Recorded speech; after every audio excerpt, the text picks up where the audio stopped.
এই ধারার অঙ্কটি সমাধান করতে প্রথমে আমাদেরকে পদসংখ্যা বের করতে হবে। দেখুন কিভাবে পদসংখ্যা বের করি। পদসংখ্যা বের করার জন্য সহজ পদ্ধতি হচ্ছে, আপনি কোনো সূত্র লিখবেন না, জাস্ট শেষ পদ বিয়োগ প্রথম পদ। তার মানে 81 - 1 ভাগ দিতে হবে। এখানে ব্যবধান কত? 1 থেকে 5 হয়েছে, তার মানে ব্যবধান হচ্ছে 4, এবং এটা ক্যালকুলেশন করে যা পাবো যোগ 1। এটা হচ্ছে পদ সংখ্যা, অর্থাৎ 1 যোগ 5 যোগ 9 এভাবে 81 পর্যন্ত চলতে থাকলে 81টা কত নম্বর পদ, সেই পদ সংখ্যা আমাদের লাগবে যোগফল বের করতে। তাহলে এই পদ সংখ্যা বের করার এটা হচ্ছে সূত্র, একেবারে সহজ। শেষেরটার ভিতর থেকে প্রথমটা বাদ দিব, শেষেরটার ভিতর থেকে প্রথমটা বাদ দিলাম, ভাগ দিব কি দিয়ে? ব্যবধান, অন্তর।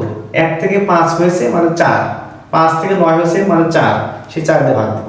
আর 1 হচ্ছে সূত্রের 1। 81 থেকে 1 বাদ দিলে 80, 80 কে 4 দিয়ে ভাগ করলে হবে 20, 20 যোগ 1 মানে 21। এত কিছু লিখতে হবে না, জাস্ট আপনি মনের ভিতরেই এটা ক্যালকুলেশন করে ফেলবেন। যদি বেশি লিখতে চান তাহলে সময় নষ্ট হবে। এবার আমরা এই কাজটা আসলে 21 নম্বর পদ। এখন আমরা যোগফল বের করব। এখন যোগফলের জন্য আরেকটা সূত্র রয়েছে, সেটা হচ্ছে, এবার সূত্রটা হচ্ছে যোগফলের সূত্র। এটা নিয়ম হচ্ছে কি, প্রথম পদ যোগ শেষ পদ।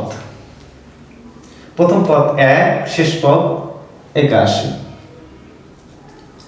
এটাকে গুণ দিতে হবে পদ সংখ্যা দিয়ে। পদ সংখ্যা হচ্ছে 21, এবং ভাগ করতে হবে 2 দিয়ে। এখন দেখুন, আমরা এই 81 এবং 1 যোগ করলে কিন্তু 82 হবে। 82 এবং এই 2 দিয়ে এটাকে কাটাকাটি করলে কিন্তু আমরা পাবো হচ্ছে 41। এত ক্যালকুলেশন, এত ব্রডলি ক্যালকুলেশন করার কোনো সুযোগ নেই, আপনি যত সহজে করতে পারেন।